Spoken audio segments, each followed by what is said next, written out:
Welcome to today's episode, brought to you by the Women in Medicine Summit, a transformational CME conference happening September 13th to 14th at the Drake Hotel in Chicago. Engage in leadership programming, learn negotiation skills, receive on-site coaching and mentoring, and see who will win this year's I Stand With Her awards.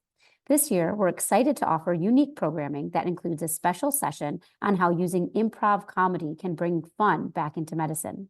We also have financial sessions tailored to help you navigate the complexities of personal and professional finances. Discover ways to advance into leadership roles, combat burnout, and either reignite your love for your current role or find joy in a new career path. Don't forget our Friday evening gala, a highlight this year you definitely won't want to miss.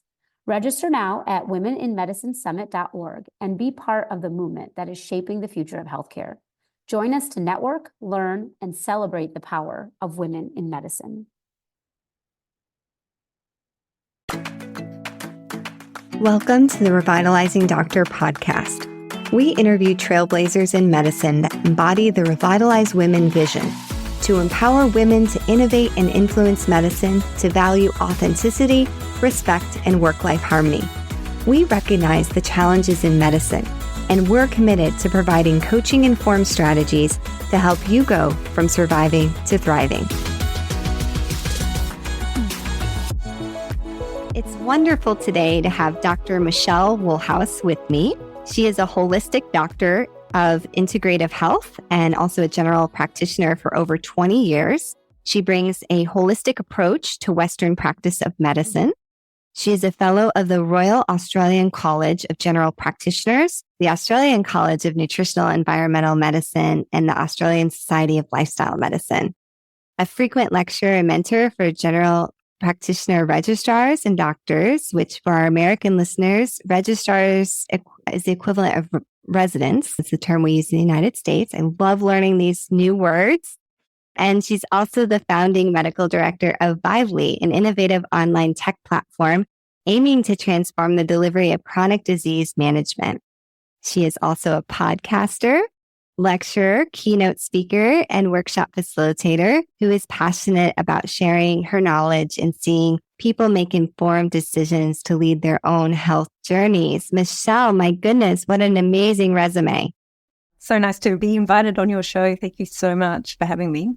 So it's become a regular question on the podcast. I would formulate it as the doctor origin story. Why did you become a doctor?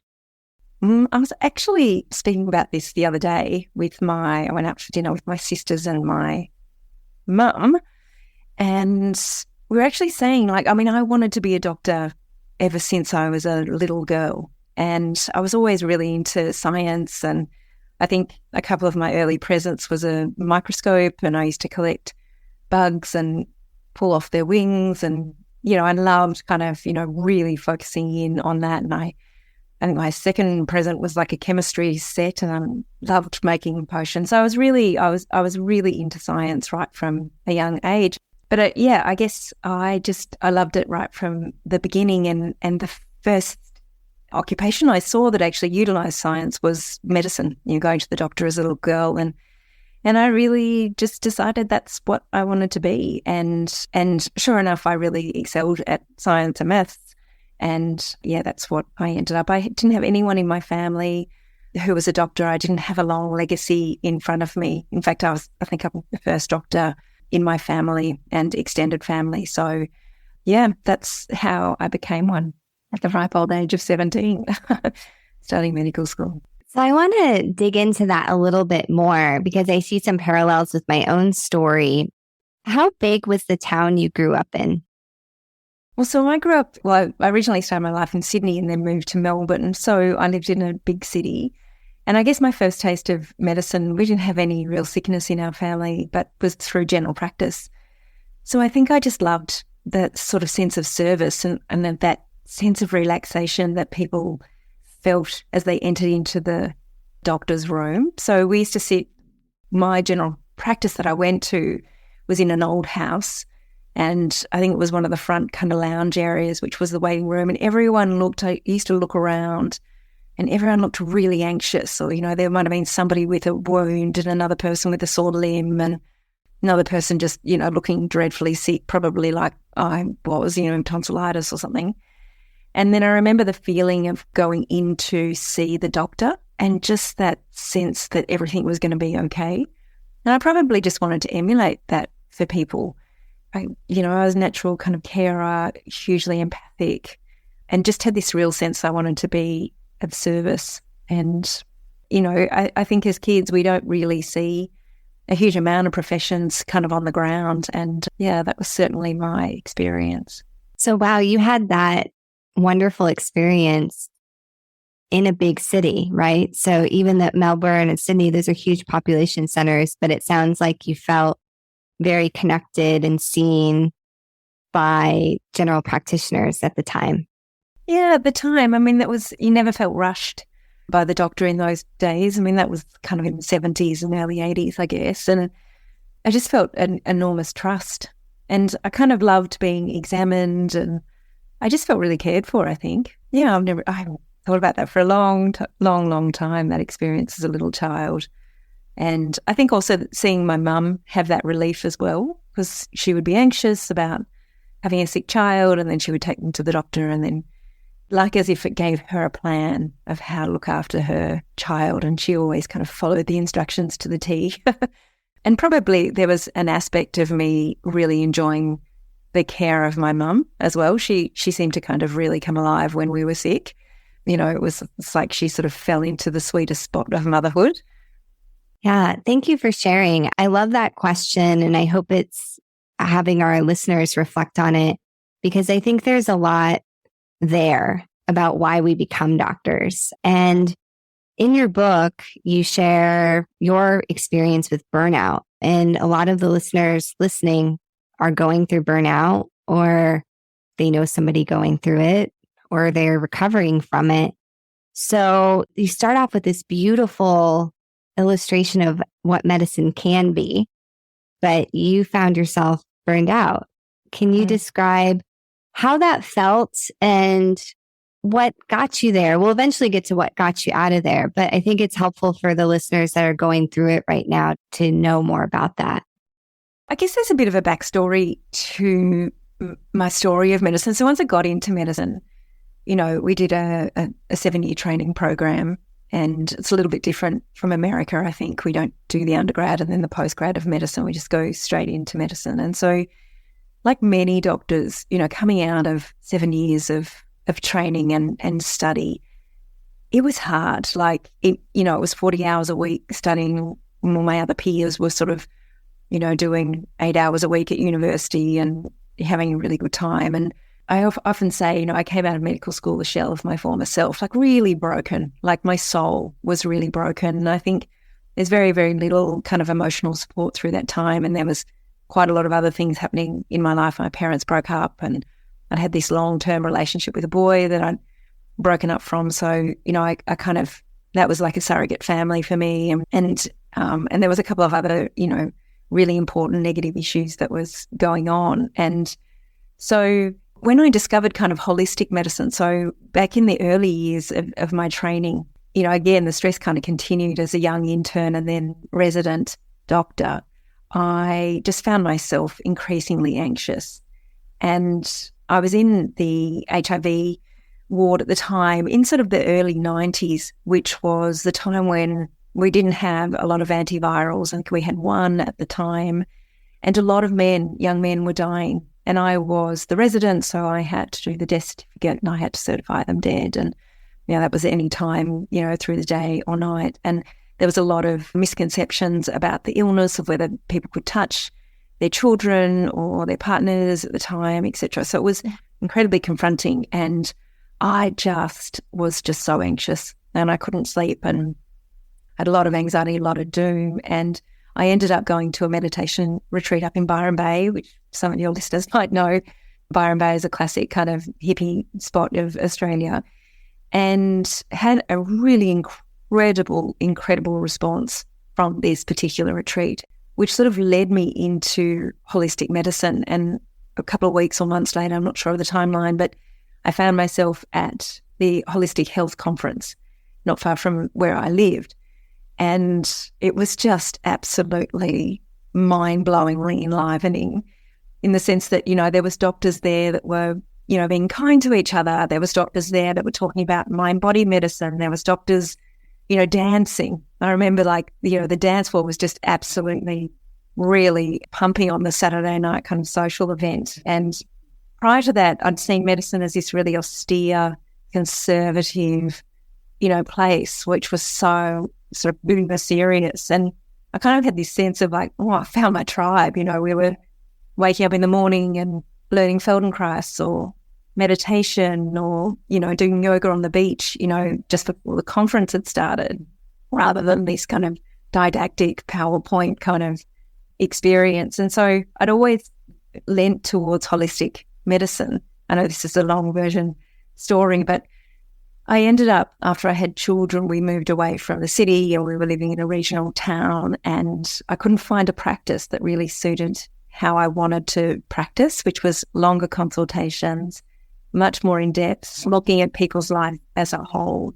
And so I set up my own. And, I thought naively, I did a patient, need a couple of computers and a receptionist, and, away I went. And that's literally how I started, one room and a reception area, and I was in business. And then, true to form, I'm a bit of a visionary. So, the practice boomed and I was full on day one, and then, I had a waiting list, and then I wanted to get another doctor, and then I, moved to another place, and it started getting bigger and bigger.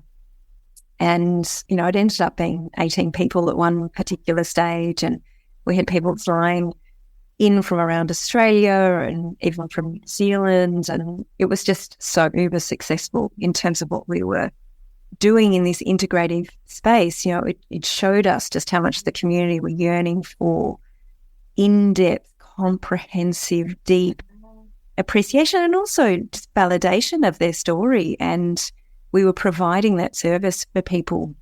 And at the same time too, I was married, I had 2 children, and all the rest of the, aspects of what life has when you've got those particular things. And so I think in many ways, and it just got too much, simply, I'll often in hindsight sort of say, well, the recipe was, I was running a business on my own. I was serving a community of 13,000 people. I had 2 children and a relationship to look after. I was simply doing too much. But at the same time also, I think I was pushing the boundaries of what medicine was doing too. So I didn't actually feel supported by a lot of the other general practitioners within the area. Some people would tell me snide comments that, I'd hear about the way that we would practice. And often with integrative doctors, I'm not sure whether any of your listeners would agree, they're often really uber creative people. They tend to kind of, have their own particular way of living life. And so, some of our doctors would kind of come and go. Some of our doctors, they didn't want to work too much. They had other sort of side interests that, so even though their primary passion and heart space was medicine, they weren't money driven. They didn't want to be there sort of, 10-hour, 12-hour days. And so I was feeling that I was kind of carrying the system as well. And then as things got bigger, we started having a few little cracks within the staff, and just a few little factions that was just so difficult to kind of sometimes see and then manage. And they were like a bit of a runaway train. And I guess because I was sort of an empath too, I actually took things personally. I think that's part of the kind of, psychological makeup of me as a person, was I was taking things personally. I would often sort of think that I was doing not a good enough job. When people came to me with complaints, I probably took them on board without a solution-orientated mindset, rather than I was like, oh my, I'd sort of catastrophize about them rather than kind of see them as a solution that just simply needed to be sorted out. And so I think the combination of everything really led to burnout. And to be purely honest, if that was all it is, I think that, I'm a coper, I'm resilient, and I'm super, almost too tough, But I think also my heart changed. I literally just didn't want to do it anymore. I think I'd lost hope in general practice, and just the burden of the community was getting larger. People were getting sicker. People were getting desperate for doctors like us as well. So it was this internal pressure. It was the fact that it was a lot, full stop, like no fault of anybody's. But plus also the burden of the pressure for, as I was starting to get more vulnerable and weaker, more fatigued, the pressure felt more. And so then I broke. I broke. Thank you so much for sharing that. And there's so many threads I want to pull on. The first one, I think what's fascinating, and I didn't really realize this reading your book, is that you burnt out while you had a holistic practice. Which is sometimes, I think some of our listeners maybe are shocked to hear that because they're thinking they're going to start their holistic practice to recover from their burnout. And, what's interesting about that is it's highlighting the power of having this conversation with somebody in Australia. And as I've gotten to know more doctors in Australia, and so many of the conversations I have with American doctors is, well, our system's so dysfunctional. That's why I'm burnt out. I banged that drum for a very long time. But what I'm hearing, and I'd like you to maybe share your reflections on this, is some of the base tendencies that we have as doctors, whether we're in a holistic medicine practice, whether we're in a nationalized healthcare system like Britain or Australia, or in the United States, we're going to burn out until we do the work that you so eloquently describe in your book. What do you think about that? Yeah, look, I think the systems, in America, I only hear, what the American system is like. And certainly Australia has I've always thought one of the best systems within the world. But to be honest, since COVID and even prior to that, the cracks are now, huge rushing dams, really. And, we've been focusing in the wrong direction, and our systems need to change to cater to the massive amounts of chronic disease that we face. But I think inherently we have sort of personalities as doctors that we don't really understand, I guess, the elements of business, and for which I did learn through the 13 years that I did run a business of how important it is to actually look after the business per se, because the business then looks after a whole lot of other people. So I did learn that quality possibly came a little bit too late. But at the same time, I think business sometimes feels callous. Like there's an element of, when you employ somebody and that person isn't right, to let them go gently. That feels really difficult for a doctor who spends, the majority of their time caring for people. And also, I was reflecting on this a couple of weeks ago in the sense that, like, we're taught to have a duty of care. So we're almost kind of trained to think that we have an edge above people, that we sort of have to take responsibility for a vulnerable person. And staff are inherently more vulnerable, as general, well, I'm not saying as an individuals, but they're the ones that are employed by you. So you often have this power imbalance as the boss and the staff, and there's a power imbalance between the doctor and the patient. And I've kind of been reflecting on that as to whether there's a few issues inherently to me that I didn't fully understand the giving responsibility to other people, even though I was not a micromanager kind of boss, and I think my staff would talk about me very differently than I would talk about myself in many ways, and particularly in hindsight now that I don't own or run the business. And since I don't own or run the business, I actually realised just how good I was at it at the time. And that was a hard thing to kind of actually understand, because I didn't give myself any credit during the time, and I took on any criticisms very personally, and that really wounded me. And I possibly, in hindsight, would behave very differently now. So you said you broke. What would you like to share about breaking? Because I think I also broke, and I've shared it on this podcast. My breaking looked like a 3-month sabbatical, essentially, that I didn't work clinical shifts, and that I strongly contemplated whether I would go back to emergency medicine at all. And it involved a lot of sleeping, getting back on a normal sleep regimen, and just a lot of contemplation, a lot of reading, a lot of talking with a therapist, a coach, and ultimately I did come back, but I came back very differently to emergency medicine. And I think I came back with a lot more boundaries. So what do you want to share about that experience? And I mean, ultimately, you're inherently an intelligent, capable human that could do something other than medicine, but you ended up coming back. Stay tuned. We'll be right back. Are you a physician mom with school-aged children feeling utterly exhausted? My friend Dr. Sheeta Shaffi invites you to take a little time this summer to join her in a small, intimate group for meaningful conversations. Dr. Shaffi is an emergency physician, coach, and mom to 8-year-old twins. She understands firsthand what you're going through. This isn't a pizza party or a yoga class.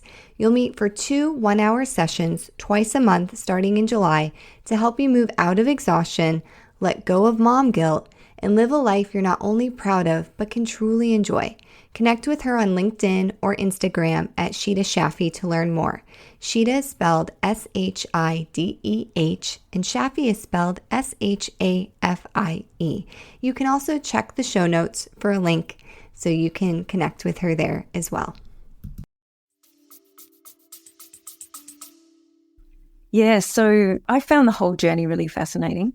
For me, these are my words, is that for me, it was a real soul journey, to be fair.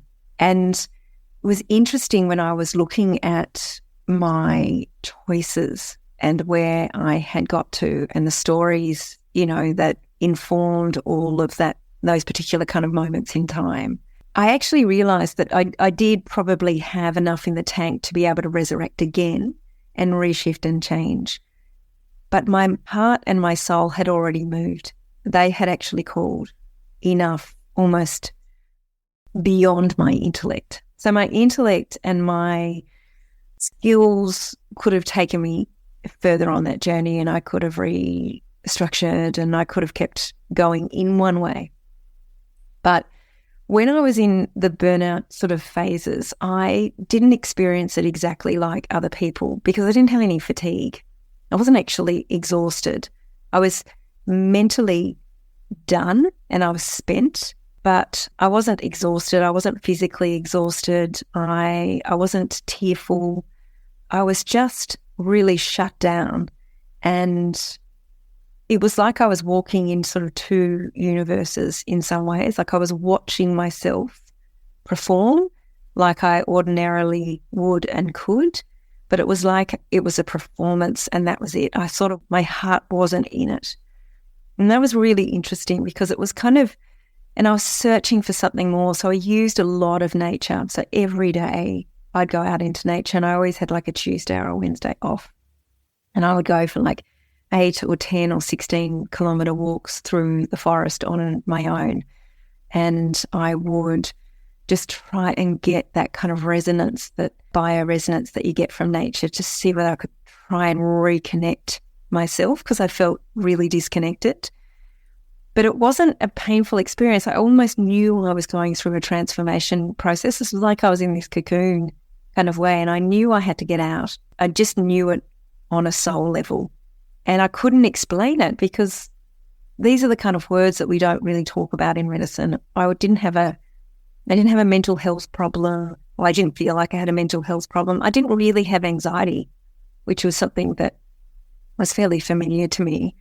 I didn't feel anxious. I felt really, really different. Like I was needed to walk beside myself through this particular journey. And I was just learning and learning and learning and learning about winding back. But at the same time, I still needed to keep going. So I had almost like a train track sort of experience of watching myself continue this business to the point of sale and watching myself try and reconnect to my heart and find my essence again. So that's how I would describe my burnout. Wow. That's such a beautiful way that you describe it, although I know it must have been really challenging to walk that road. So I think probably the listeners are at this point like, Michelle, just tell us, give me the path. I don't want to feel burnt out anymore. What would be your advice to somebody that just is feeling that disconnection, which I think is such a good word for how it feels? So I think as doctors too, and I think it's all systems, like we overuse our intellect to try and get us out of the problem. And I'll often say this to patients all the time, like we have to use different thinking to get us out of the problem, different to the thinking that we got us into the problem. So, it's that beautiful Einstein's quote, and I've just paraphrased it terribly there. But essentially, what burnout is asking us is for us to learn new skills on the pathway. And it's asking us for change inherently. And for me, for the last 20 years, particularly sort of studying a lot of holistic medicine and mind-body medicine, one of the really powerful things for me is our connection to our essence. So philosophers and sages and poets will always refer to the human life force as something beyond, the ordinary, and that the whole is more than the sum of its parts. And one of the most profound things that I came across many, many years ago was the research that came out through the HeartMath Institute of understanding the role of the heart to create a sense of coherence and interconnectedness with the whole. And so a mentor of mine gave me a book by a man called John O'Donoghue, who was he was an Irish priest, and he left the priesthood to become a poet. And his poetry just spoke to me so incredibly. And so I read a lot of poetry actually. And I'd read Rumi and I read John O'Donoghue, and I read it every day and almost like it was a medicine. And so I read it and I would think about it and I would feel it and I would try and understand the essence of what it was encompassing. And Rumi, who's a Sufi poet from the 15th or 16th century, often spoke about the heart and about really seeking abundant joy. And I'd realised that I'd kind of lost joy along the way of burnout, and I'd also lost it as a doctor, because I think as doctors, we're kind of told, we've sort of got this culture that you have to be serious and that you have to be responsible and you have to look after everybody all the time, and you get this title, and it's actually a really disconnecting experience to be a doctor from the rest of the community, particularly now that the reverence for doctors is actually far, far less than what it was 50 or so years ago. And so walking the path of a doctor these days, I thought, was just so painful, because I actually felt disconnected. And a lot of people, I'd hear, my friends kind of say, well, oh, she's a bit intimidating. Like, I don't think it was me that was intimidating. I think it was the title that was intimidating. It was the fact that I could say I'm a doctor, and then people go, oh, she's smart. She's smarter than me. So blah, blah, blah, whatever their story that they were telling themselves about. And so I felt that was really painful for me. And so coming back to my heart space and my humanity and trying to connect to myself in the deepest possible way was probably the best path that I took out of burnout. And it allowed me to kind of let go of my intellect, let go of trying to fix the problem, let go of striving for more, for change or anything like that, but just actually coming into a stillness, into my innate nature, into my heart. And that had a profound, very subtle shift, but a profound shift in the way that I live my life. I really like that reframe. And I don't think I've ever had anybody frame burnout that way. It's always talked about in such a negative way that, there's something wrong with you, that let's try to fix that. And I've got this course, I've got this book, I've got this program. And I love that you use it as a signal, as an invitation to connect with yourself, to grow, to change. And I think that looking back on my own experience, much of my burnout was like, I'm no longer comfortable conforming to some of the patriarchal some of these things that are happening around me are ethical breaches and I just can't do it anymore. And so I have to figure out a new way to work in a space knowing that, yeah, it's never going to be perfect because there's humans involved, but how can I walk a path that my heart doesn't hurt so much? Literally. That's right. Yeah. And I mean, that's kind of why I wanted to write The Wonder Within and bring some of the science of the heart in, because if we can start to really communicate on the values of the heart, we're sort of talking about things that really, really deeply resonate with everyone. You know, like if ever I speak to my patients about their heart, like what does your heart say? You know, it's like as if there's kind of like, their shoulders drop, and you can almost kind of, there's not one person that says, what are you talking about? I don't know what you're talking about, but I don't have a heart. Like everybody does still maintain this kind of, even if it's by a tiny thread, this sense of connection to their own heart, to their own essence, and to their own integrity. And I was often thinking, like, I called myself an integrative doctor. So, it was always about integrity. And I think in many ways, like just listening to you then, Andrea, like I lost my integrity in a system as well. Like, the pressure of the system, the sadness that I felt for these people and letting them down. But I actually couldn't kill myself, for these people. Like I needed to look after myself as well as these people. It was that same thing about being on the plane of, putting the mask on first. And I mean, it's such a cliche now, and it's so much harder to do. But I think having the sort of duty of care and I guess the ego trip that doctors, get given makes that journey to self-care all the more harder. And because we think that we're meant to be always, responsible and step up and look after other people before ourselves, because we're kind of trained in that way. And then when your values get compromised, then, for somebody that has spent their life caring, that's, I agree with you. It's really painful and often something we don't share because we'll often not find the language to share it effectively. And I think that's why I love the work about the heart, is that we actually can't find language with the heart. So when we're entering to the heart, that's why poetry is so beautiful, is that the heart doesn't have language because it's fully formed and functional before our speech centers are made.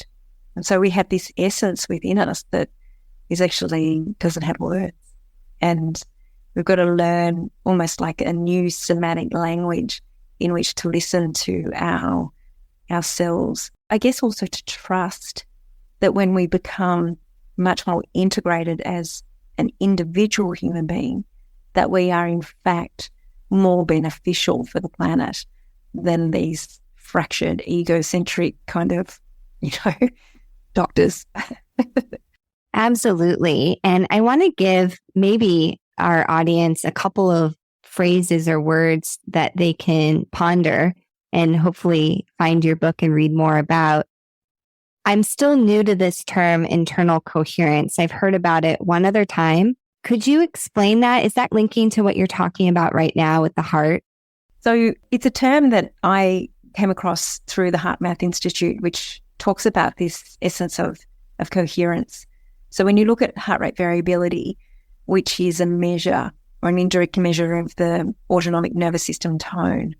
So if you've got a high heart rate variability, you've got a lot of flexibility within the system. Sort of it's a more adaptable system. It's like as if our whole being is there to adapt to the internal environment, and our heart responds through that. So through it at the most nuanced kind of level that we wouldn't necessarily sense. And so when the heart is in a coherent state, it's actually reading the environment with a much more clarity. So the messages that are coming from the environment through the vagus nerve, through the heart space, coming up into the brain are a lot clearer. So that's what internal coherence is. And the other way to think about it too is that the heart, we have oscillators within nature. So there's key circadian rhythm oscillators, and everywhere in nature they're found. And in the human body, the key oscillator is the human heart. So as the heart beats, all of the cells are in sync with the heartbeat. So as the heart is beating in a coherent rhythm, all of the cells within the body have a much more, I guess, a sense of clarity, and so that they can do their job much more effectively, much more proficiency, and much more productivity. And it's been shown that when the heart stays within a state of internal coherence, then we tend to learn better, we tend to remember better, we tend to be able to be more productive, more clear-headed.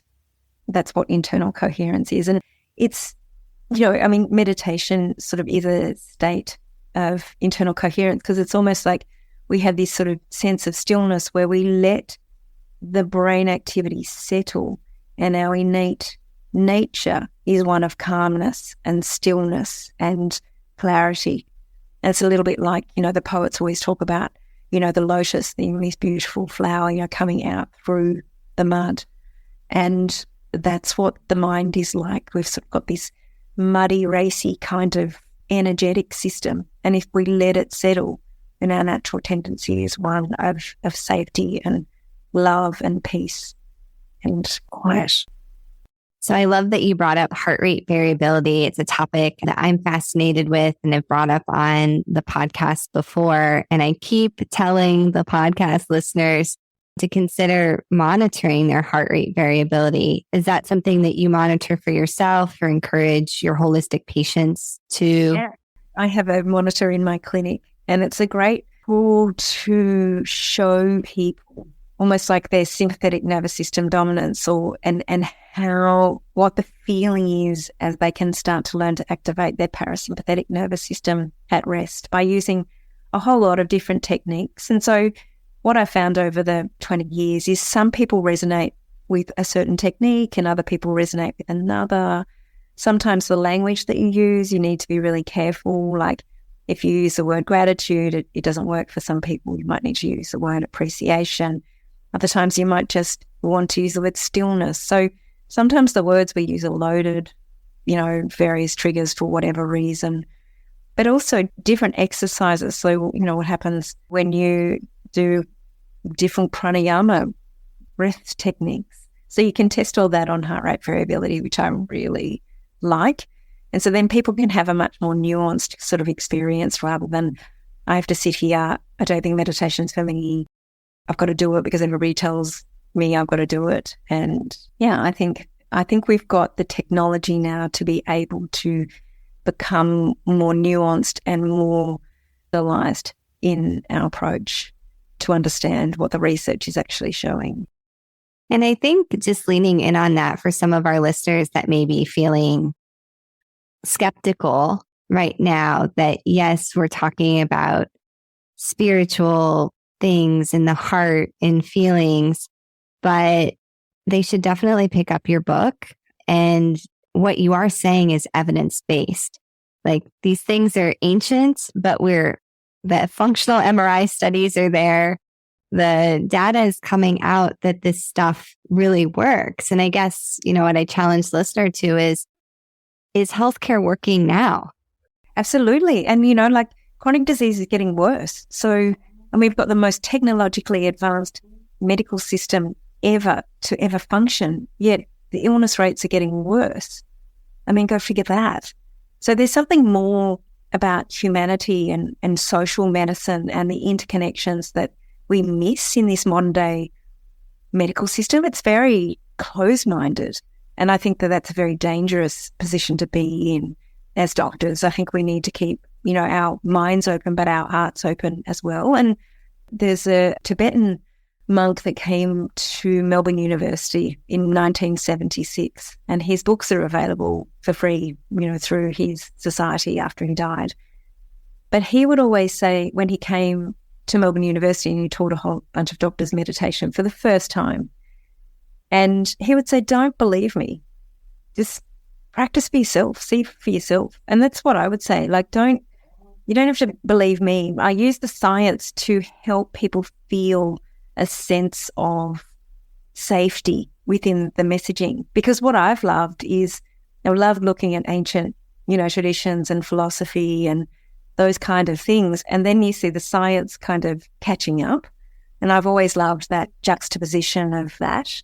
But also, I think, traditionally with Hippocrates, we still have his words innately within us, in the Hippocratic Oath. And he was a holistic man. I mean, he practiced holistic medicine. And, his framework was on diet and exercise and laughter and opportunity. And there's a lot of Hippocrates infused within the book to understand that we are more than the sum of our parts. And if we continue doing Western medicine and just making everything reductionistic without actually zooming out and focusing on the whole, then we're going to miss humanity. We're going to miss human beings sitting in front of us, the magic and the awe and the wonder and the interconnection at play that we use every day with placebo and nocebo effects. Like, we know how powerful the psyche is, and understanding energetics as well. Like, we know we are made up of energy, yet we sort of have this arrogance to say that energy doesn't matter, that energy healing or energy, acupuncture is not quite proven enough, yet it's lasted a couple of thousands of years. So, yeah, I think it's a really creative space to practice on yourself and know for yourself, a little bit like what you were saying before of like, my values were being conflicted. So it wasn't anything you were doing. It was just in your value system was suffering. And so you needed to change. And so try it for yourself, I think, and inherently find out. And I guess that was how I started when I went to that meditation retreat, and I hadn't slept for weeks, and, I went to bed and I slept beautifully and I could focus on a book, and I found my laughter again. And I'm like, wow, there's something in this. This is pretty powerful stuff. And I guess my human journey is about being a whole human. I want to be the most alive I can feel, and to focus just on one area of understanding, I don't want to do that. I want to broaden it out and utilize the power of nature and the power of philosophy and both my intellect but my somatic experience, my aliveness, to inform how I practice medicine. Yeah, it's such a beautiful way to envision practicing medicine. I think many of our listeners are going to be drawn to your approach. I think we're both fans of Brené Brown, and I love Brené's, the allegory that she uses of, all these babies are coming down the river, and one day you finally decide you want to go up to the beginning of the river and see what's happening up there. And I think for me, that's what holistic medicine is, you just eventually, so many physicians that I deal with, and myself included, we're mid-career, we're amazing at diagnosing sickness and healing injury, and we're ready to go upriver. And it seems like your book and what you're doing is part of the way of how to get upriver. Yeah, thank you. Doctors were always originally educators and teachers. But the other thing, as I was researching the book, discovered that doctors also, in the era of Hippocrates, were always philosophers. And so I love that. I think if the doctors of today can bring in a little bit more philosophy and actually become much more curious to the human beings that are sitting in front of them, the enjoyment of medicine comes back, because it then becomes an experience of humanity rather than a diagnostic or therapeutic or kind of technologically advised sort of experience. And that, I think, for me, brings the intrigue and the wonder back into my day. Yes. I have a feeling there's going to be a few listeners that want to reach out to you. How can they find you? I believe you have your own podcast. Can you share all the different things that you're doing? So my book is called The Wonder Within, and it's a heart-led playbook for the stressed, anxious and burnt out. So that's available on all online bookstores. But I also have my own website called theholisticgp.com.au. and you can find me there. And there's an email address, hello@theholisticgp.com.au, that you can reach out to me and connect. I am a podcast host on a podcast in Australia called FX Medicine, which is available obviously for everyone. There's 4 hosts and we take a really broad approach to medicine. So I focus a lot on psychoneuroimmunology and community medicine, social medicine, and I guess in part bringing a little bit of philosophy back. And then my program is called Vitally, which is VIVELY.com.au.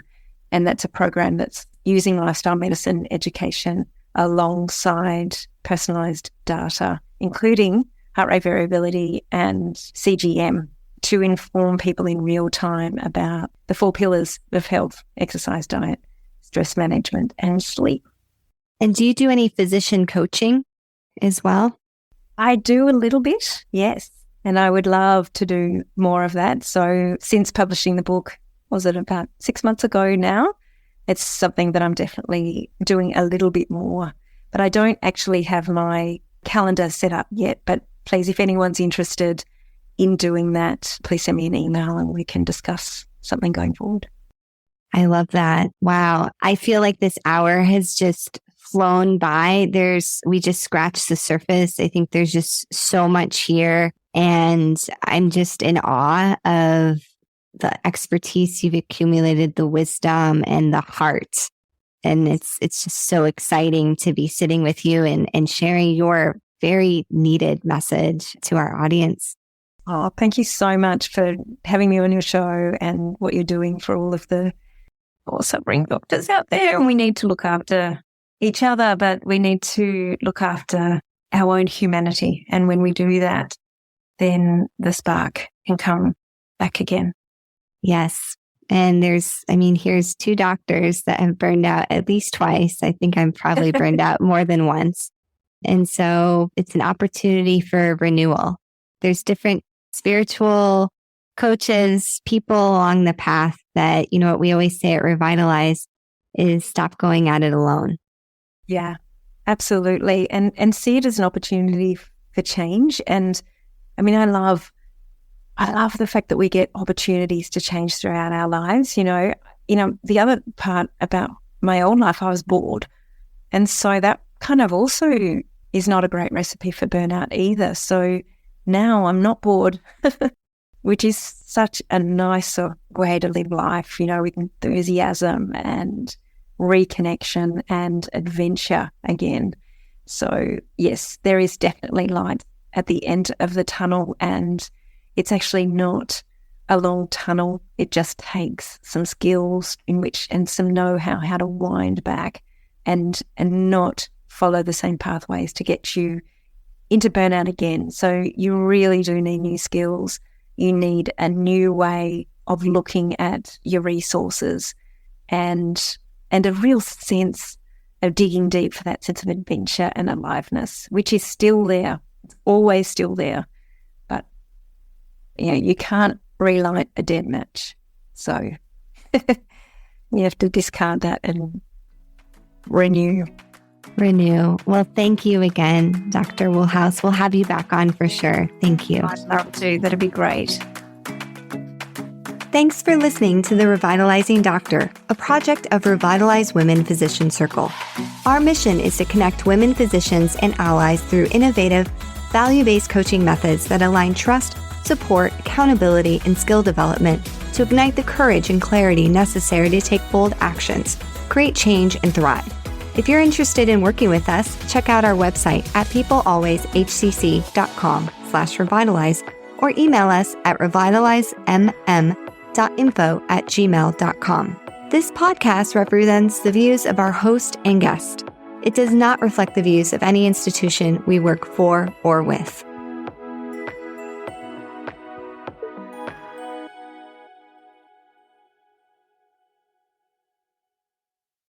Hi, it's Dr. Risa E. Lewis, dropping in to tell you about a book that Dr. Adara Landry and I wrote. It's called Microskills, Small Actions, Big Impact.